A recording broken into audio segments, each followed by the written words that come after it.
New York 811 wants to remind you, for digging projects, big or small, know what's below. Always make the right call. Call or click 811 before you dig. Last year, MLB held the first Field of Dreams game between the Yankees and the White Sox. August 11th, we have two of the oldest teams in the league, the Chicago Cubs and the Cincinnati Reds, heading to the cornfield to hopefully put on another show. Joining us to discuss this is NBC Sports Chicago's Tim Stebbins. Now, Tim, before we get into this year, what did you think of last year's game between the Yankees and White Sox?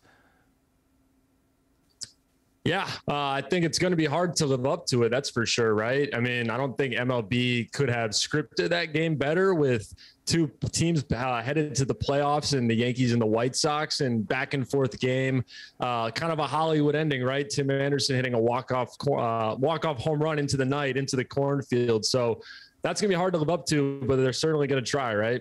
Do you think MLB should keep the Field of Dreams game going every season? Yeah, I think so. I think it would be interesting that they could maybe expand to new environments, new markets like this. You know, it's all about growing the game. And obviously Iowa, there's all the NL Central, AL Central teams kind of in that region. But I think the key to this and the great thing about this event is getting to a place where Major League Baseball isn't. And we've seen other examples of that in the past with the Little League Classic game in Williamsport, where another intimate setting.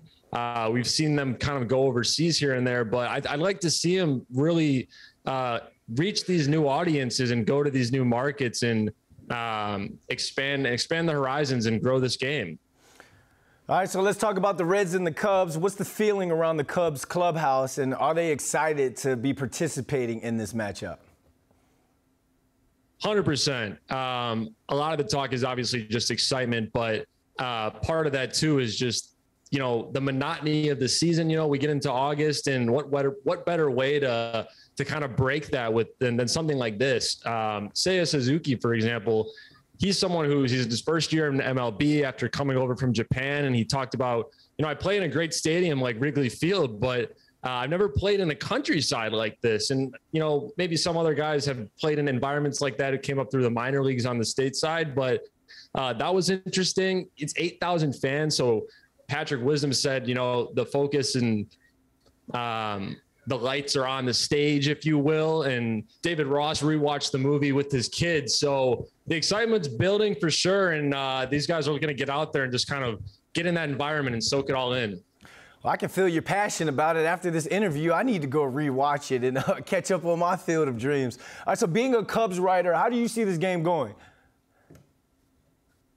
Maybe I'm biased, but I follow the pitching, man. And Drew Smyly is the veteran in this matchup. He's got the experience. The Red starter is a rookie, probable starters, I should say. And Drew Smyly is coming off, you know, his best outing as a Cub this year. It was 6+ innings, 6 1/3 or so over the weekend, and no runs allowed. So I trust the veteran presence to be able to handle that moment. Not to say that the Reds guy I'm expecting to do poorly, but I think Drew Smyly is going to be cool, calm, collected, and that's what you need, man. It all goes back to the pitching.